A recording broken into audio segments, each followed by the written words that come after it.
مبسملا وحامدا ومصلیا ومسلما اما بعد. برادران اہل سنت، ہمارے واٹس اپ چینل سنی جمعیت الاحناف سے کئی روز سے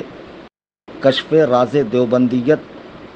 پر سلسلہ وار گفتگو کی جا رہی ہے. کشف راز دیوبندیت یعنی دیوبندیت کی حقیقت کو اجاگر کرنا، ان کے چھپے ہوئے رازوں کو کھولنا.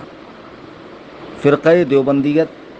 اپنی پیدائش سے آج تک بارگاہ رسالت کا بدترین گستاخ ہے، جس کے کئی پروف ہم نے کتابی شکل میں، تقریری شکل میں اس چینل پر پیش کر دیے ہیں. آج جو اسکین پیج ہم نے لگایا ہے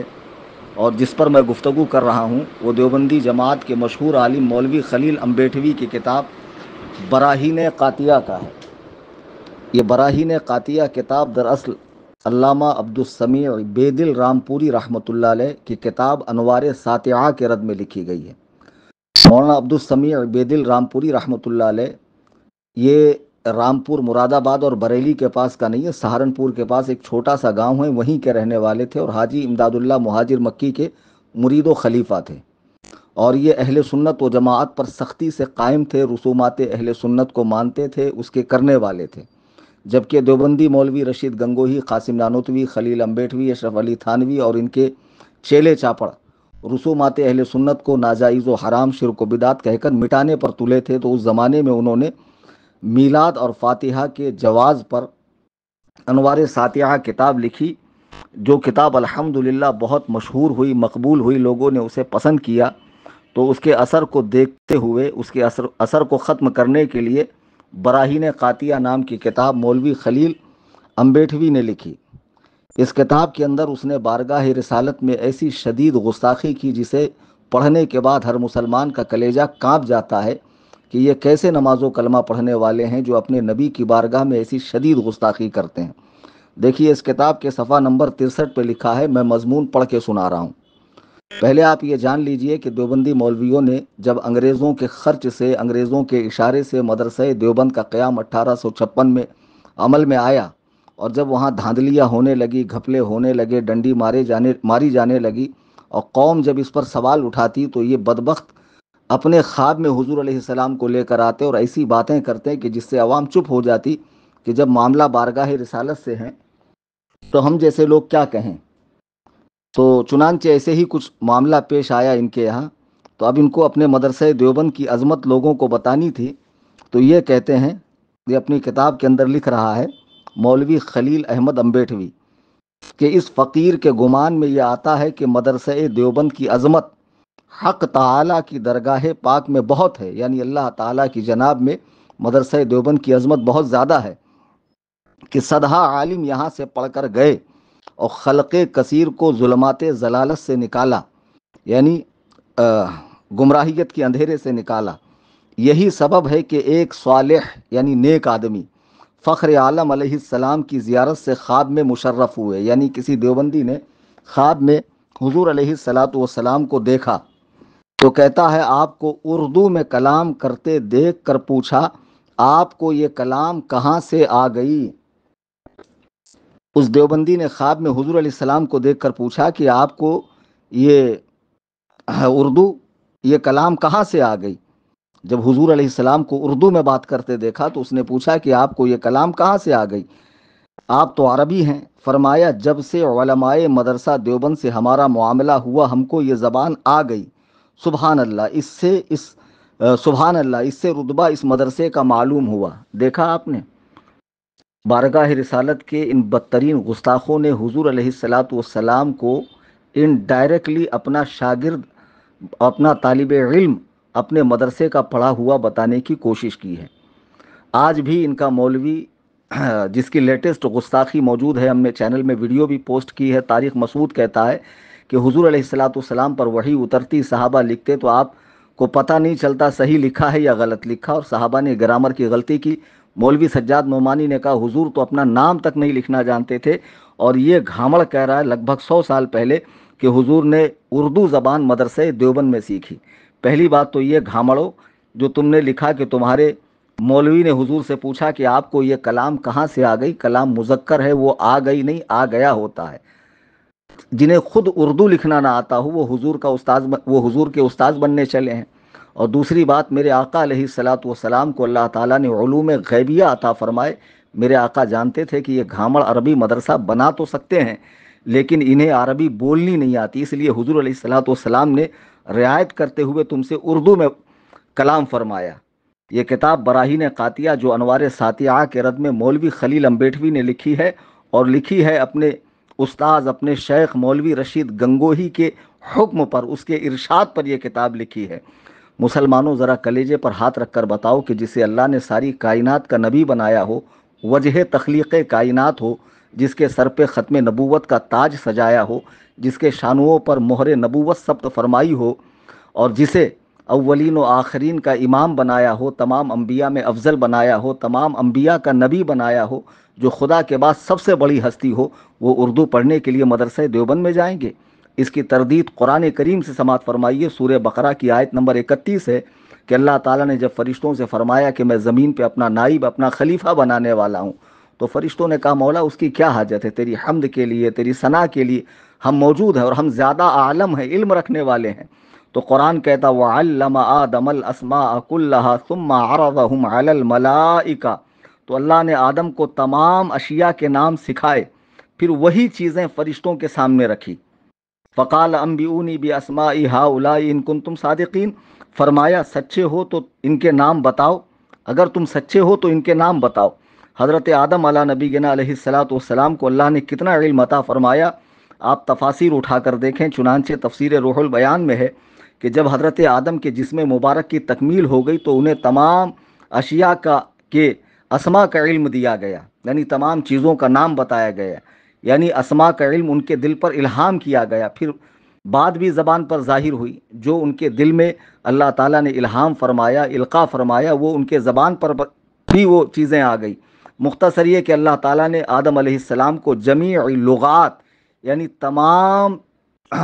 زبانیں اور تمام چیزوں کے نام سکھا دیے، بئی معنی کہ جس جنس کو جس طرح پیدا فرمایا اس کو سامنے لا کر فرمایا کہ اس کا نام گھوڑا ہے، اس کا نام اونٹ ہے، ساتھ یہ بھی بتایا کہ ان کو فلاں دینی فائدے کے لیے فلاں دنیاوی فائدے کے لیے پیدا فرمایا، اور تمام ملائکہ کے نام بتائے، اور تمام اولاد آدم جو قیامت تک پیدا ہونے والی تھی حضرت آدم کے صلب سے، ان کے ذریعے اللہ تعالیٰ نے ان تمام چیزوں کے نام، اور اسی طرح جمیع حیوانات و جمادات کے اسماء بتائے، اور ہر کاریگری تمام شہروں اور بستیوں کے نام، تمام پرندوں اور درختوں کے نام، اور ان سے جو ضروریات پوری ہونی ہے رب تعالیٰ نے وہ ساری تفصیل حضرت آدم علیہ نبینا علیہ السلام کو بتائی، اور ہر ذی روح شے جو بھی قیامت تک پیدا ہوں گی، ہر معلوم اور ہر مشروب کے اسما، ہر پینے والی چیز، ہر کھانے والی چیز، اور جو جنت کی نعمتیں ہیں اللہ تعالیٰ نے ان کے نام بتائے، حتیٰ کہ صاحب تفسیر روح البیان فرماتے اللہ تعالیٰ نے پیالہ اور پیالی، تھال اور ٹب اور چمچہ اور اکڑچا اور دیگچا، ان تمام چیزوں کا نام اللہ تعالیٰ نے حضرت آدم علیہ السلام کو بتا دیا، اور پھر فرماتے ہیں کہ اللہ تعالیٰ نے حضرت آدم علیہ السلام کو 7 لاکھ زبانوں کا علم عطا فرمایا تھا۔ آپ غور کریں دنیا میں اس وقت کتنی زبانیں بولی جاتی ہیں۔ ہمارے ملک ہندوستان میں ہر 100-150 کلومیٹر پہ زبان چینج ہو جاتی ہے، ہر 100-150 کلومیٹر پہ زبان چینج ہو جاتی ہے۔ خود ہندوستان میں کئی ہزار زبانیں بولی جاتی، پوری دنیا میں پورے کرۂ ارض پر کتنی زبانیں بولی جاتی، کتنی زبانیں مٹ چکی ہیں حوادث زمانہ کا شکار ہو کر، اور آگے کتنی نئی زبانیں معارض وجود میں آنے والی ہیں۔ جب اللہ تعالیٰ نے حضرت آدم علیہ نبینا علیہ السلام کو یہ ساری زبانوں کا علم عطا فرمایا، تو آپ کا دل کیا کہتا ہے؟ جسے اللہ نے نبیوں کا تاجدار بنایا ہو، اور جسے ایسا دین دیا ہو جو قیامت تک رہنے والا ہو، جسے ایسی کتاب دی ہو ذالک الکتاب لا ریب فیہ، جس میں شک کی حبہ برابر گنجائش نہیں، اور جس میں ہر چیز کا بیان ہو، اور جو کتاب خود اللہ تعالیٰ نے اپنے محبوب کو سکھائی ہو، الرحمن علم القرآن، رحمان نے اپنے محبوب کو قرآن سکھایا۔ اللہ اکبر کبیرہ، کیا وہ نبی اردو بولنا نہیں جانتے ہوں گے؟ معاذ اللہ رب العالمین ثم معاذ اللہ رب العالمین۔ یہ گھٹیا سڑا ہوا بدبودار عقیدہ دیوبند کی کال کوٹری میں بنایا گیا ہے، ورنہ ہر سنی جانتا ہے قرآن کریم کی روشنی میں کہ رب تعالیٰ نے فرمایا وعلمک، رب تعالیٰ نے فرما دیا کہ اے محبوب جو آپ نہیں جانتے تھے، وعلمک ما لم تکن تعلم، سب کچھ آپ کو سکھا دیا۔ تو رب نے سب کچھ سکھا دیا، تو وہ کون سی چیز ہے جو سیکھنے سے رہ گئی اور پھر حضور علیہ السلام انگریزی دور اقتدار میں بننے والے مدرسے میں جہاں شدید گستاخیاں رات و دن آپ کی بارگاہ میں ہوتی ہے وہاں آ کر اردو سیکھیں۔ اب میں آپ سے یہاں پر ایک عقلی مثال کے ذریعے آپ کو اپنی بات سمجھانا چاہتا ہوں کہ جب مسلمان عشاق خانہ کعبہ سے فارغ ہو کر مدینہ طیبہ کی طرف رواں دواں ہوتے ہیں اور جب مسجد نبوی میں جاتے ہیں، پھر وہاں سے روضہ اقدس سرکار کی جالیوں کے مبارک جالیوں کے سامنے کھڑے ہوتے ہیں، تو اس وقت ذرا دیکھیے آپ منظر کو، دنیا کے ہر خطے سے آئے ہوئے لوگ، الگ الگ رنگت کے، الگ الگ ہائٹ کے، الگ الگ لباس میں ملبوس لوگ، الگ الگ زبانیں بولنے والے لوگ، عجیب و غریب حلیہ رکھنے والے لوگ سرکار کے روضے انور کے سامنے کھڑے ہیں۔ ایک ہندوستانی بھی وہاں جاتا ہے، مہاراشٹر کا رہنے والا، بنگال کا رہنے والا، جھارکھنڈ کا رہنے والا، گجرات کا رہنے والا، جب وہ سرکار کی جالیوں کے سامنے کھڑا ہوتا ہے اور بارگاہ رسالت میں اپنی زبان میں کچھ عرض کرتا ہے اللہ کے حبیب علیہ السلام کی بارگاہ میں، تو مجھے بتائیے اس وقت اس کے دل میں یہ خیال آتا ہے کہ جن کے سامنے میں گجراتی میں بول رہا ہوں، ہندی میں بول رہا ہوں، مراٹھی میں بول رہا ہوں، بنگلہ میں بول رہا ہوں،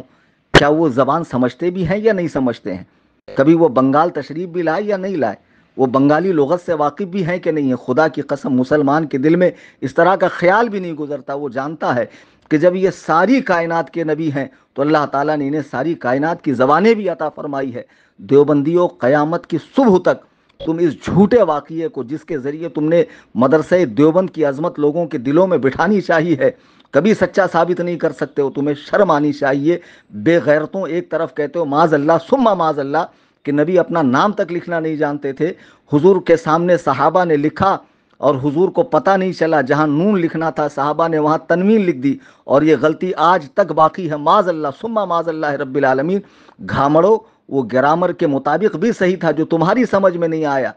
اور آج تم اس طرح کہہ رہے ہو معاذ اللہ کہ حضور علیہ السلام نے اردو زبان تمہارے مدرسے دیوبند میں سیکھی ہے۔ مسلمانوں، ان گستاخوں کو پہچانو، ان کے پیچھے نمازیں پڑھ کر نماز برباد مت کرو، ان سے رشتہ داری کر کے اپنے ایمان کو داؤ پر مت لگاؤ، اپنی نسلوں کے ایمان و عقیدے کو برباد نہ کرو، انہیں اپنی مساجد میں نہ آنے دو، نہ ان کی مساجد میں جاؤ، نہ ان سے تعلقات رکھو، نہ ان کے ساتھ کھانا پینا رکھو۔ جو بارگاہ رسالت کا امام اہل سنت اعلیٰ حضرت شاہ امام احمد رضا خان فرماتے ہیں، جسے بارگاہ رسالت کا ادنا گستاخ پاؤ، چاہے وہ پھر تمہارا کیسا ہی عزیز ہو، تمہارا پیر ہو، تمہارا مرشد ہو، تمہارا امام ہو، تمہارا کوئی ہو، اسے دل سے ایسے نکال کر پھینکو جیسے دودھ سے مکھی نکال کر پھینکی جاتی ہے۔ اللہ اکبر کبیرہ۔ انہیں جانا، انہیں مانا، نہ رکھا غیر سے کچھ کام، للہ الحمد میں دنیا سے مسلمان گیا۔ یہ ایک مسلمان کا عقیدہ ہونا چاہیے کہ حضور علیہ الصلاۃ والسلام کو جاننا، انہیں ماننا، ان سے غایت درجہ کی محبت کرنا، ان پر سب کچھ نچھاور کرنا، یہ مسلمان کے ایمان کی مضبوطی، یہ ایک مسلمان کی ایمان کی مضبوطی ہونی چاہیے کہ میرا سب کچھ میرے نبی پر میں وار دوں۔ حضور علیہ الصلاۃ والسلام ارشاد فرماتے ہیں تم میں وہ شخص کامل مومن نہیں ہو سکتا جب تک وہ اپنی اولاد، اپنے ماں باپ، حتیٰ کہ اپنی جان سے زیادہ مجھے نہ چاہے۔ سب سے زیادہ حضور کو چاہنا، حضور کی بارگاہ کا ادب کرنا، حضور کی بارگاہ میں مؤدب رہنا، یہی ایمان کے مضبوطی کی دلیل ہے۔ کیا یہ صریح گستاخی نہیں ہے کہ جس کو اللہ تبارک و تعالیٰ نے خود پڑھایا ہو، اور جو تمام نبیوں کا تاجدار ہو، امام ہو، نبیوں کا نبی ہو، نبیوں سے افضل ہو، خداوند قدوس و جبروت کے بعد سب سے زیادہ مرتبہ رکھنے والی ذات ہو، وہ اردو پڑھنے کے لیے دیوبند کے مدرسے میں جائیں؟ یہ ایک گستاخی نہیں ہے، ایسی سینکڑوں گستاخیاں ہیں جو ان کی کتابوں میں موجود ہے، اور انشاءاللہ دھیرے دھیرے ہم اس چینل کے ذریعے آپ کو بتاتے رہیں گے۔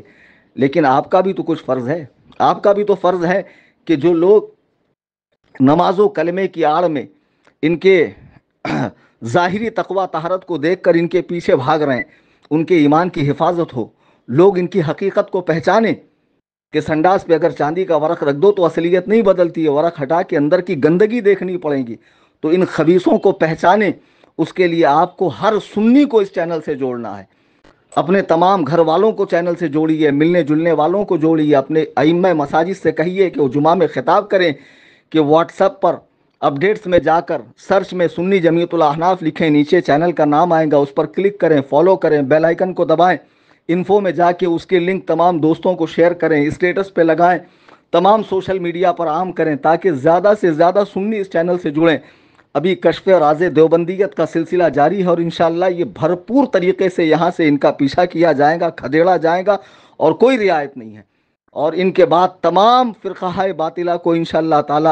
ہم جو ہے پٹے پر لیں گے اور سب کی حقیقت کو کھول کر آپ کے سامنے رکھیں گے۔ بس آپ سے گزارش ہے، اہل سنت کے سچے مذہب پر ڈٹے رہیے، یہی فرقہ ناجیہ ہے، یہی امت کا سواد اعظم ہے۔ اسی فرقے سے انشاءاللہ الرحمن آپ کو جنت کا راستہ ملے گا، آپ جنتی بنیں گے، حضور علیہ الصلوۃ والسلام کی شفاعت نصیب ہوگی۔ اللہ تبارک و تعالی ہم سب کو اپنے محبوب بندوں کی بارگاہ کا مؤدب بنائے، ادب کرنے والا بنائے، اور جتنے گستاخ ہیں ان سب سے دور رہنے کی توفیق عطا فرمائے۔